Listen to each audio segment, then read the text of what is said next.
Well, welcome all of you. Welcome all of you here at the Lone Mountain campus. And even though this is Nevada Day weekend, you guys didn't go to your cabins or your boats or to Tahiti or someplace for this long weekend. You're actually here, and congratulations, Nevada Day. For those of you that are online, welcome. Just for some of you may not be aware, 930 folks were online last weekend, which is amazing. And there's been a rise in viewership, and one of the reasons could be that you take things seriously that we ask you to do, like don't miss a weekend, and if you miss a weekend, watch it online. And some of you are. Great job. If you're on your boat, we're not jealous. Welcome. We're glad you're here.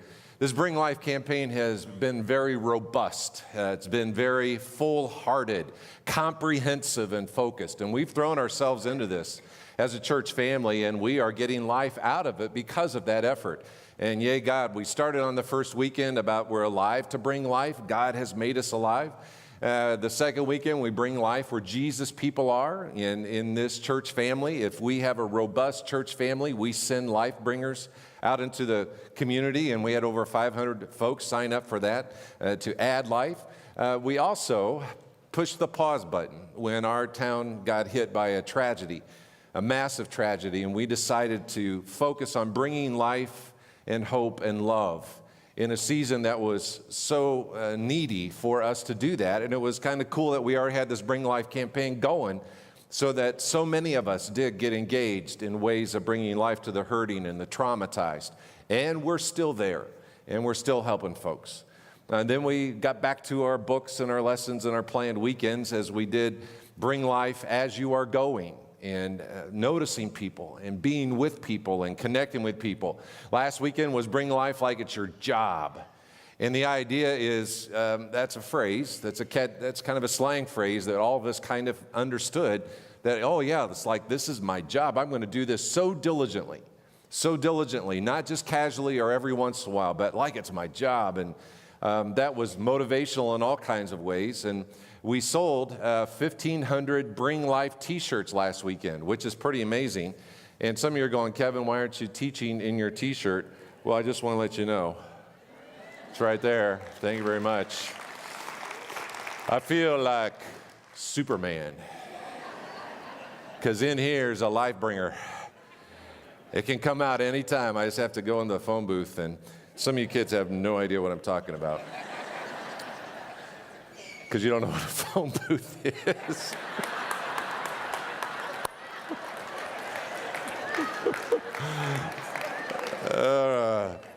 All that to be said, under here is a life bringer. And we talked about how we all want to be about bringing life. And yesterday at the Fall of Baloo that we did on campus, it was so amazing. It was 40 different trunk or treats that were decorated incredibly cool. The weather was amazing. It was more like summer of Baloo instead of fall of Baloo. Tons of candy, 200 plus volunteers, over 2,500 people, a lot of sugar. Just to say it like that, there was the cotton candy and decorating your cookies and energy, and all of you that volunteered yesterday are just awesome folks. And thank you for your extreme efforts, and a ton of kids had a ton of fun. And well done. And also last weekend, in our weekend service, we put out tents of our local ministry partners, challenging us this next Saturday to get engaged in a Serve Saturday. And over 250 of you have already signed up, and that's awesome. We have a vision of 1,000 of us invading our city with doing good this next Saturday. And so we are bringing life. I mean, this Bring Life series is focusing us. It's comprehensive, it's personal, it's together, it's in groups. It's been a good thing for us, and I'm very, very excited. Some of you have your books and you're doing your daily devotions, and that's just enhancing the whole deal. And on weekends, as we are spending our time focusing, we're talking about Jesus. Jesus who is the life bringer. And Jesus who did bring life just as he started his ministry, who he would encounter, he would bless in the sense he would leave them with more life than he found them. And we're looking at kind of Luke chapter 4, Luke chapter 5. Honestly, everyday stories of Jesus encountering people to see how we can, in our everyday, encounter people and bring life to them. And so we saw Jesus meeting a man that was demon-possessed in Luke chapter 4. And how did Jesus bring life to him? We heard Peter's mother-in-law who was ill, and Jesus healed Peter's mother-in-law. There was the miraculous fish of the disciples before they were disciples that Jesus challenged them and blessed them. This weekend is bringing life to the broken. As we think through who we can bring life to, like Jesus brought life to, bringing life to the broken. And we're going to read a story that is a classic in the kind of thing Jesus would do, Luke chapter 5, verse 12. And if you have a device, look it up. If you have a program, you can follow along. But Luke chapter 5, verses 12. In one of the villages, Jesus met a man with an advanced case of leprosy.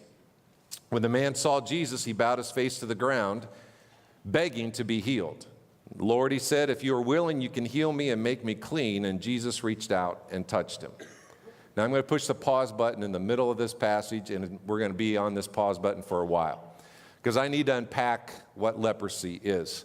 Leprosy is a phrase that we're familiar with, but we're not familiar with. What do we really mean by leprosy? What did the Bible really mean by leprosy? In 55 times in the Old Testament and 13 times in the New Testament, leprosy was used as a word, and it kind of is this comprehensive covering of a variety of infectious skin diseases. So some kind of infectious skin diseases underneath that umbrella of reference throughout the Bible times. As science advanced and as doctors started to understand more about illnesses, we have a modern day description called Hansen's disease. And that term Hansen's disease was not given until 1873. So it took a number of centuries. A guy named Gerhard Hansen described a bacteria responsible for the leprosy. And only in that period of time was when leprosy started to be defined more clearly. Leprosy's terrified humanity for centuries, being records of leprosy being an issue in early Egypt and India and China, 600 BC and earlier. Hansen's disease today, though, even though it's been around since 600 BC, is still an issue in some parts of Africa, Asia, and Latin America. So for many centuries, leprosy was considered a curse of God, often associated with sin. If you got leprosy, you did something wrong, and God was punishing you. It didn't kill you, but neither did it seem to end. Instead, it would linger, and it would linger for years, causing the tissues to degenerate and deforming the body. Lepers were required to live outside the camp or the city. And this disease was regarded as an awful punishment from God. And since this is Halloween weekend, I'm going to read this paragraph. This disease begins with specks on the eyelids and on the palms, gradually spreading over the body, bleaching the hair white wherever they appear, crusting the affected parts with white scales, and causing terrible sores and swellings. From the skin, the disease eats inward to the bones, rotting the whole body part by part. Doesn't that sound like Halloween weekend? I'm just saying. It's not a pretty picture. Now, in Christ's day, no leper could live in a walled town, though they might live in an open village. But wherever he was required to have his outer garment torn as a sign of deep grief and to go bareheaded as a sign of repentance, as if in lamentation of his own virtual death. He had further to warn passersby to move them away from him by calling out, "Unclean, unclean." So it was the leper's job to say that to the people passing by. And the leper could not speak to anyone other than saying unclean. And he could not return a salutation if someone said hello to him, or in the East in this season, an embrace was a common way of greeting, and he could not embrace anyone. You were literally outcast. So are we getting the picture of who Jesus touched? Now, just a little shifting gears so we can enter this story in a little bit more personal way. In a sense, leprosy was an outward deal. It was a body deal, not necessarily a heart deal or a spiritual deal. But what if we talk about inner spiritual corruption? as far as leprosy. It has a small beginning in our heart, in our soul. Temptation can grab us. It has a gradual spread if it's left unchecked. It has internal disfigurement. It takes us over little by little of the whole body, of that which corrupts and degrades and defiles man's inner nature and renders us ultimately unable to enter the presence of a pure and holy God. There's physical leprosy. There's spiritual leprosy. Let's start reading this passage again with all of this context. In one of the villages, Jesus met a man with an advanced case of leprosy. When the man saw Jesus, he bowed his face to the ground, begging to be healed. "Lord," he said, "if you are willing, you can heal me and make me clean." Jesus reached out and touched him. "I am willing," he said, "be healed." And instantly, the leprosy disappeared.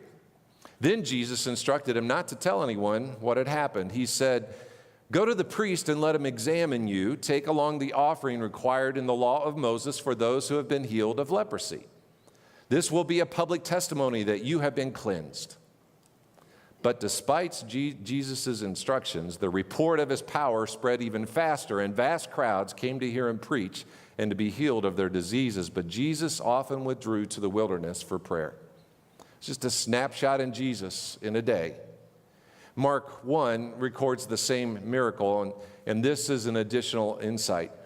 Moved with compassion, Jesus reached out and touched him. "I'm willing, be healed." Moved with compassion. This weekend, we're talking about bringing life to the broken. Just a question: who are the lepers of our day? Who are the lepers these days in our culture in America and Las Vegas? I would say a couple decades ago, we had a similar, as a cultural reaction to people that were HIV positive. We didn't understand the disease at first. We knew that it seemed to be deadly and scary, and we didn't want to touch. And we made rules and laws because we didn't understand how it impacts people. And now there are a lot of people HIV positive who are living normal lives with the proper medications, and they're not infectious. I mean, it's amazing how far we've come. But there was a day, HIV was our leprosy of the day. Maybe it's different than that. Maybe it's not a disease. Maybe it's an internal character weakness. You know, like somebody's addicted to something. I mean, addicted. And their addiction is puzzling to us. Why don't they just stop? And because of their addiction, it leads them into decisions that are unhealthy and hurtful, and you just want to stay away from those addicted people. Maybe it's a mental illness that it has us feeling like they're a leper, because mental illness is so hard to understand, and people are unpredictable, and sometimes they're really stable and healthy, and sometimes they're a little off, and it's uncomfortable, and so we stay away. We don't touch. Maybe it's even something that we would say as a culture that we have great compassion for, but those who suffer with PTSD. I mean, because PTSD people, they have emotional reactions to stress and to stimulus, and they are a burden. So let's stay away from them. Well, how about homelessness? Anybody that's homeless, something's wrong. And so what did they do wrong? And we don't understand, and it's their own fault. How about someone that's incarcerated? Someone that has broken the law and is on the inside, and they get released? Do we go to them when they're on the inside? Do we stay away when they're on the outside? How about people that are another religion, especially those religions we don't understand, those that we may be afraid of, like Islam? So, who's our modern day lepers? This is getting personal, and it's right for it too. Because in Jesus' day, he touched someone with an advanced case of leprosy, the outcast of the outcast. He touched them and brought life. Is there a lesson for us? Now, when we say the broken, just as we put that title on our weekend, bring life to the broken, it's like we make this category. We're going to bring life to them. But I just want to clear up something very, very quickly. Because for the record, all of us are broken. Just for the record. And when I say that, I offend people. I do every time. I understand that, but bear with me as I give you my case. Because I believe all of us are broken. Now, just a snapshot of an illustration of this. When I was a youth pastor in Ohio, it was in Worthington, Ohio, which is a suburb on the north side of Columbus, Ohio. A very affluent neighborhood. Now, before I get into that, I just want to mention that Columbus, Ohio is also the home of The Ohio State University. And yesterday, they defeated Penn State with an amazing comeback of 18 points, 39-38, and it was a miracle. And speaking of miracles, UNLV won yesterday, too. So it's like... it was a good day. Oh, it's so easy to go there. Okay, back to the we're all broken. In Columbus, Ohio, in this affluent neighborhood in northern Columbus that our church was in. Some people would say, why in the world would you be a youth pastor to rich kids? Guess what I learned? Rich kids are broken. Did you know that? It's a different kind of brokenness, but they're broken. Medications that are kind of secret. Surgeries that are kind of secret. Relational dysfunction at high levels that are kept secret. Legal issues that are kept secret. Prodigal children that break the heart of affluent parents. Suicidal kids, children of affluent parents. A lot of brokenness. In wealthy suburbs, there's empty lives there. Well, I thought all empty lives had to do with addiction. When somebody is so addicted, they blow all their money and steal money from others and blow all their money, and they end up alone and with no money, and their life is totally unmanageable. I thought that's an empty life. And there are people that spend their whole life buying things and climbing ladders that when they get their stuff and they get to the top of the ladder, it's empty. A lot of broken people that are affluent. Is this all there is? You see, none of us have it all together. None of us. All of us are struggling. One of the phrases is we all walk with a limp. We just don't always know what each other's limp is because we're all broken. Are you catching the spirit of what I'm saying? Because it is not the fixed people in this room who are going to go out there and talk to those broken people. It's the broken people who have found life in Christ who are going to go out and share that life with other broken people. All of us have spiritual leprosy. Just to clarify, here's 3 quick passages that are true and they bring me back to center. Romans 3:23, for everyone has sinned and we all fall short of God's glorious standards. All of us.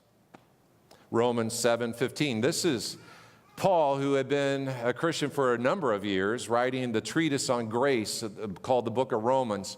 And he was an apostle and someone who planted churches and wrote the New Testament, half the New Testament, all of that.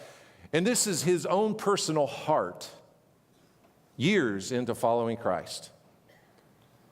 He said, I don't really understand myself. For I want to do what is right, but I don't do it. Instead, I do what I hate. I want to do what is right, but I can't. I want to do what is good, but I won't, but I don't. I don't want to do what is wrong, but I do it anyway. Okay, I'm just kidding. Paul didn't write that, I did. I could have, because that's me. Does it make you want to find a different church if your pastor stands up and says, you know what, I'm broken? Shouldn't there be one fixed person here?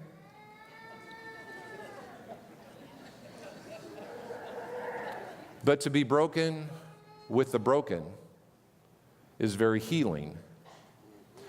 Because there's an invitation to come to grace, not because I have it all and you don't, Because Titus 2:11 says it this way, for the grace of God has appeared that offers salvation for all people. So all of us that are sinners, all of us that can't do what we want to do, that we say things and hurt the people that we love the most. Why did I say that? Why can't I stop saying that? Did I have to do that again? I don't want to be that person. What a wretched man I am. Is there any grace? And God's grace is there. I heard this phrase a long time ago. A Christian is someone that is one beggar telling another beggar where to find bread. That's all we are. And if we ever get haughty and self-righteous and on a pedestal and say, we have it all and we're coming to you poor people to help you, we are messed up. But if we are broken people who have found the grace of God and say, I found some bread of life, you need it too. Oh, that's a different attitude. That's a different way. I just ran into another person that needs God's grace. The truth is, the deep truth is that people matter to God, that God made each one of us on purpose, that we are all a child of God that have been made in His image. There are no throwaways. Boy, that's a bold statement. Do we believe that? Because I believe that in our inner value systems, we kind of have a throwaway category for a lot of folks. And what Jesus did by reaching out and touching a leper was challenge the socks off of us. Who are your throwaways? The people that really don't matter, that aren't worthy of your time and resources and attention. Who are those people? You see, Jesus saw the invisible, and Jesus touched the untouchable. He saw the invisible and touched the untouchable. What do you mean by that? Have you ever felt like you weren't being seen? As an old youth pastor, I remember teenagers in homes where the parents thought they were doing a great job of loving their kids. The kids would say behind their back, confessing to an adult leader, my parents don't see me. They just don't. It's like, every kid deserves to be seen, understood, valued, loved. Don't they? Wouldn't it be a wonderful thing if we could help families get stronger in our church, which is one of our values, part of our vision, so that every home has a place where kids are seen and loved and valued, and they understand that starts with God seeing them and loving them and valuing them. They're untouchable. Who's untouchable? So I just wanted to make sure I set the record straight. As we talk about bringing life to the broken, just want to make sure we all get, everybody's broken. We're not better than. We're just broken in a different way, and we found grace. So we're one beggar who has found bread that needs to offer it to another beggar who needs bread. And if we approach serving with that attitude, oh my goodness, life happens. By the way, before I leave this point too quickly, when I talk in this kind of language and I personalize it that I'm broken too, I just want to say, so if you are here and you are feeling so broken that Jesus and His grace are out of reach for you, please hear today. You're not out of reach of His love and His grace. You are not too broken. If you think you are so broken because of what you have done, Jesus would see you on the side of the road and see your brokenness and walk over and touch you. And when you get that, it changes your life. Knowing the worst about me, I am loved, I'm accepted, I'm forgiven, I'm valued by the God of the universe through the death of His Son. That's called grace. It's amazing. It's a good song. And it's for you. Okay, back to this. I'm supposed to be motivating you to go out and serve the broken. You feeling motivated yet? So here's the question. Who are we unwilling to see? Who are we unwilling to see? Because there's people we don't see, and one of the exercises this week is for you to see who you don't see. That's it. Go out into this world and see who you don't see. And I don't know who it is for you because you got your own stuff going on, your own brokenness, hurt, whatever it is. Who am I not seeing? And what if you just prayed that prayer to God this week and say, God, who am I not seeing? Help me see who I don't see. Because it could be any end of the spectrum. For some of you, you don't see the rich as spiritual lepers. For some of you, you don't see the poor as someone you should touch. For some of you, you don't see the addicted as someone that you should reach out and love. And so some of you, you don't see the sober who have a certain self-righteousness. Some of you don't see the black person. And some of you don't see the white person. Some of you don't see the elderly. And some of you don't see the teenager. Do I need to keep going? I don't know who you don't see, but it's a great question to wrestle with all week. And the phrase that Jesus said in Mark 1, that Mark captured, is something that brings additional fuel to our hearts and to this weekend when he was moved with compassion. Jesus, seeing the leper, was moved with compassion. And there are some versions that say it a little differently. He was moved with anger. And they're going, compassion, anger, what's up in, and it's like there is this broken heart. That's getting more at it. I'm angry that that's not right. What breaks our heart? What stirs up righteous anger? When someone says, that's just wrong. And not in a judgmental, condemning way, as a conviction rising out of a broken heart saying, no family should, no kid, no person should feel that way, judged that way, treated that way. Somebody needs to do something about that. It just breaks your heart. And instead of us saying the phrases, what if it moved us to action so that we would bring life? Is there an injustice that you see, that you say somebody needs to make that right? Is there a violence that you see that somebody needs to protect that child? Is there a bigotry or a hatred or a condemnation that you need to speak out against? What breaks your heart? What makes you angry in all the right ways? Some of us say, I just can't, I won't, I have in the past, and maybe this is a season to bring life to the broken.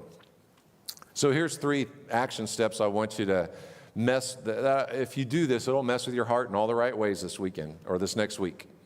The first one is this: I give you full permission to people watch, but I want you to do it in a spiritual way. So I put the word pray there. People watch and pray, and you don't pray like, oh, that poor person, bless their heart. I don't want you to pray that way. I want you to pray, Lord, help me see what you see. And people watch. And the question of who have you never seen before, who have I overlooked? So ask God for a heart for people in your path today. It's kind of an additional step that Drew mentioned a couple weekends ago. It's like sit down someplace. You have permission to people watch on purpose. Walk your neighborhood and people watch. Sit on a bench at Costco or at the park or at the mall. Go someplace where sit outside of a high school as it dismisses class. Go to Sun City. Go where you need to go to see people that you don't normally see. And ask questions. God, help me see them like you see them. Wonder what their story is. I wonder where they're coming from. I wonder where they're going. I wonder whose numbers are on their cell phone that they call the most. I wonder what burden they're carrying, what hurt is in their heart, what hopes they have, what faith is present. To see people and to pray for people, I think is a great first step of softening our hearts for the broken. Because they're everywhere. We just don't see them. So let's start there. Second idea. This Serve Day that we have coming up this Saturday. It's a day that we have a vision of 1,000 of us getting engaged in the community in a variety of ways. And we had 1,500 of these shirts, so I'm anticipating that we're going to break the 1,000, that there's going to be a lot of folks that are actually going to wear the shirts and go serve. And so sign up. Only about 250 of you signed up so far. And it's at our canyonridge.org/bringlife. canyonridge.org/bringlife, and that's where you sign up. The tents and stuff were to give you ideas last weekend. This is the week to sign up and to be ready to go on Saturday. And we have about 17, 18 opportunities. We have room for 1,800 volunteers in slots. But we're thinking, it would be a pretty strong move if 1,000 of us actually were able to engage on Saturday. Everybody's got lives and schedules, and we understand all that. But what if this Saturday you decided to engage? And I just want to give an overview of the kinds of places that we're considering that may be the right kind of place for your heart to end up, so that you touch someone or touch a ministry that's touching someone. Arborview High School. Why would we serve a high school facility? Because they house our site. And we want to bless Arborview and clean it up in some ways and do landscaping in some ways and just say thank you for letting us do our site there and bless them. Backpacks for foster kids. The foster network in our town is strange, just like every town, and we have some folks in our church that are engaged in foster parenting. And there are others, there's networks of foster parents. And what if we packed backpacks for the foster kids, hitting that target of those kids that are broken, coming from broken situations and families? Calvary Downtown Outreach, down on East Owens Avenue. We've been partnering with them for years, serving meals, and that would be a great place to go. Casa de Luz, down in Naked City. We've been supporting them for years, a significant ministry in that region. Club Christ down on Faro Street. It's a ministry designed to tutor kids after school so that we can help get them ready for potentially going to college, as well as we get to share Christ's love and do vacation Bible schools in those apartment complexes. There's that First Choice Pregnancy Center and Women's Medical Resource Center of Southern Nevada. 2 choices where women who are pregnant with unwanted pregnancies can go and receive help and just maybe not have an abortion, and actually have help to get started with parenting very well. Opportunity Village, partnered with them for a number of years. Magical Forest is a place that happens every Christmas, which is a lot of fun. But they also did the Halloween thing, and they need to flip the forest from Halloween to Christmas, and you can help that on Saturday. Foster Connect, again, adopting a foster family. What's up with that is we have foster families in our church that could use some support. Some extra encouragement, a meal every once in a while, maybe babysitting once in a while. Who could you adopt? Project for Humanity, another homeless program in our city. Project 150, which is a homeless high school student program that we've supported in a variety of ways, have volunteers that go, and there's stuff you can do Saturday for them. Refuge for Women. It's a program that helps get women who are trying to exit the sex trafficking business in town. Sky Point Landing Apartments. Now, this is about 2.5 miles north, 7 minutes from this campus. It's about 3.5 miles, 8 minutes south from Centennial Hills. It's an apartment complex that has within it some folks who are in need. They're in an apartment complex, but they have other issues, from addictions to financial strains, and we've been bringing life, and there are 3 different opportunities you can bring life to that apartment complex, a place we're trying to build a bridge into. U.S. Vets downtown on East Bonanza, something we've been bringing people there and bringing vets here for a number of years. There's stuff. Those are just partners that we have been supporting. Your normal weekend dollars have been supporting in some fashion through the years in a way that's good stewardship. But this weekend, we're not just going to send money, we're going to send us. And we're going to touch. And it's going to be good for them. But this is what's also going to happen. Some of you, as you go and serve, you're going to go, that's the only time I'm going to do that. And some of you are going to go, oh, I just might keep doing this. And as we do that more and more, guess what we do? We join Jesus in bringing life to everyone, everywhere, every day. So people watch and pray. Sign up and serve. And then the third thing that I challenge you to do is invite someone. Invite someone. This invitation idea is a way of bringing life to the broken. And you don't walk up and say, hey, you're broken, I want to invite you to church. Don't say that. But you invest in them by praying for them, by loving on them, And when it's right, to invite them to the next right thing, which could be Follow Blue. And we had a lot of guests that were at Follow Blue. That's the next right thing. It could be Christmas Eve service. It could be just the right next thing. But you invest and you invite and you pray. And some of you know exactly who you need to be investing and inviting. To be a life bringer to the unconnected, I will blank. Another I will statement every weekend. That's what we throw at you. What will you do? I'll people watch and pray. I'll sign up and serve. I'll invite and invest. What will you do to bring life to the broken? Let's stand together to pray.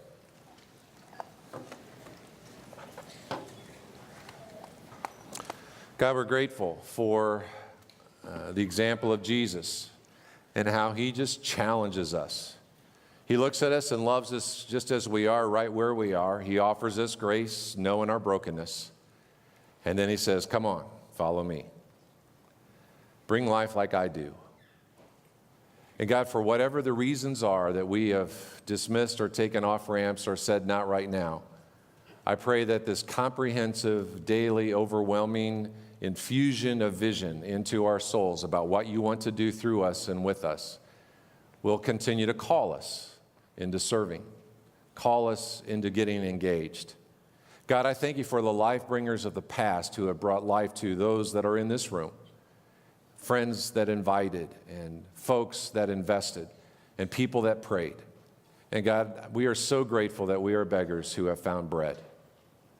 But God, convict us as we go from here, as we see people differently, those that are in need of the bread that we have found, the bread of life.